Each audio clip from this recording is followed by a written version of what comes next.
The Consumer Financial Protection Bureau, an incredibly important organization that protects consumers against things like payday lenders, is slowly but surely being dismantled under the Trump administration. Now, just to give you a little bit of history of this bureau, it was the product of the 2008 financial collapse. This was something that Senator Elizabeth Warren had been pushing for, and the whole point is to offer more oversight in regard to big banks and lenders. And now, unfortunately, it has been taken apart by people like Mick Mulvaney, who was the head of the CFPB temporarily, and now one of his cronies is heading the bureau. Her name is Kathy Kraninger, and what they have just done is essentially deregulate the payday lending industry, okay? And payday lenders, just to give you some context here, have been preying on low-income individuals, including veterans, for quite some time. They will charge 400% interest in some cases on these loans, and it pushes people in this vicious cycle of debt. And so let me give you the details on the regulations that the CFPB is now doing away with, and I'll tell you why. The cornerstone of the regulations was a requirement that lenders make sure that borrowers could actually afford to repay a payday loan without being stuck in a cycle of debt, a standard known as ability to repay. This standard would be eliminated under the new rules that have been drafted for the CFPB. Another part of the rules, which would have limited the number of payday loans a person could roll over, was also eliminated. So since they charge such a high interest rate, oftentimes what happens is that they'll roll over the loan into a new loan and then a new loan, and that vicious cycle becomes even more vicious. It snowballs. And so the whole point of these regulations was to protect consumers so they don't get caught up in this vicious cycle. And again, Kathy Kraninger wants to do away with it. Now, there is a small period of time where people can comment on it, and there are some reasons to believe that there'll be some challenges, legal challenges to repealing these laws, but we'll see. So one quick note, this whole public commenting period is a great idea. It's a part of democracy, et cetera, but it's become a joke, unfortunately, because they don't care. It doesn't matter how many comments you give.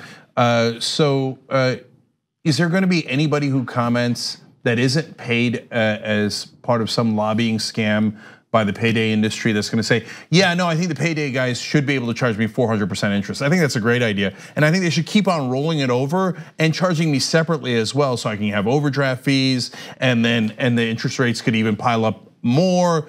And they shouldn't worry about whether I could repay it or not, because then that could lead me to bankruptcy. I vote yes, right? There aren't gonna be any actual real people that make that, and they're gonna lose anyway. All the real people who say, no, don't let them do this, will lose, because the people who are making the rules are paid by the payday lending industry. It's absurd.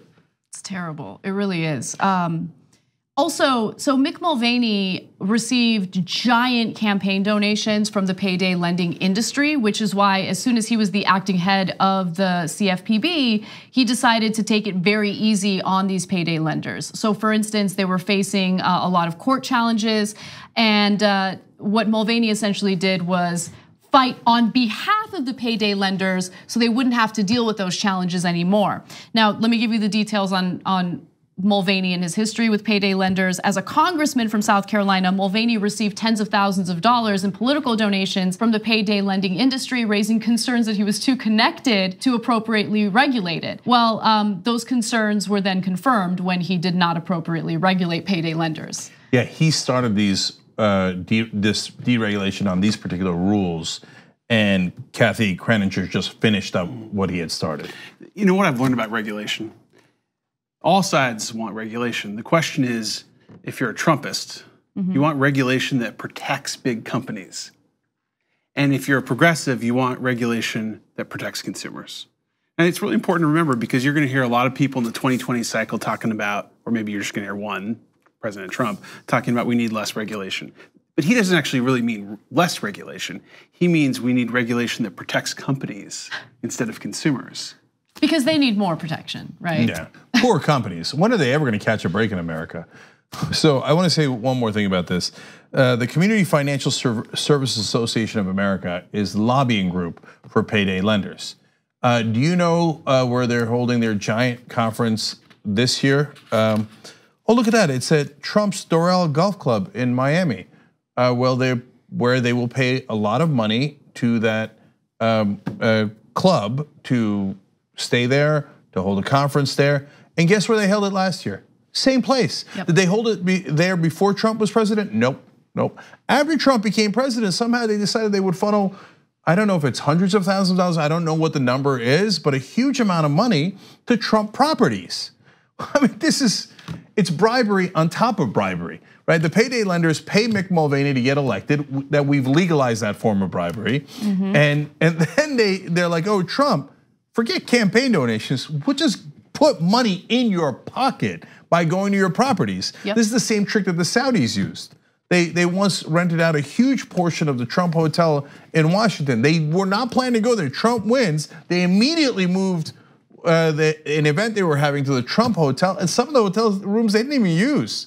Right? They're like, who cares? We're just trying to funnel the guy money. Yeah, it's just a way to lobby and convince the Trump administration to carry out favors for the industry. And by the way, so now that the CFPB has attempted and will probably succeed in repealing these regulations, is this lobbying group happy, the Community Financial Services Association of America? No, they're not.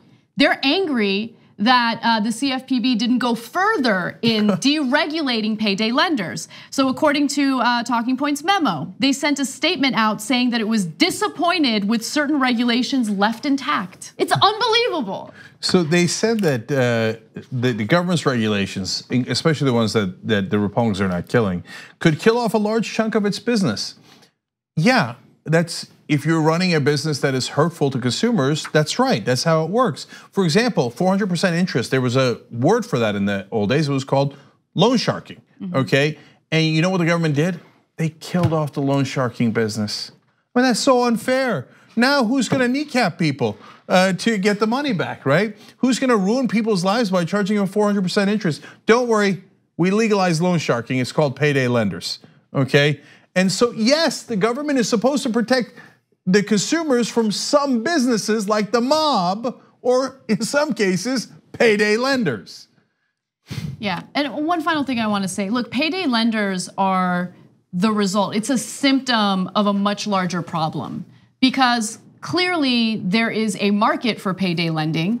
And the reason why there's a market for payday lending is because people are not paid living wages. They're not able to provide for their families, even if they're working full-time jobs. So they are essentially exploiting economic inequalities, and businesses are gonna do what businesses do. If they see a market for something and they see that there's their ability to profit off of it, they're gonna do it. So dealing with the payday lenders is simply putting a Band-Aid on a gushing wound. We need to address the bigger issue here. That's right.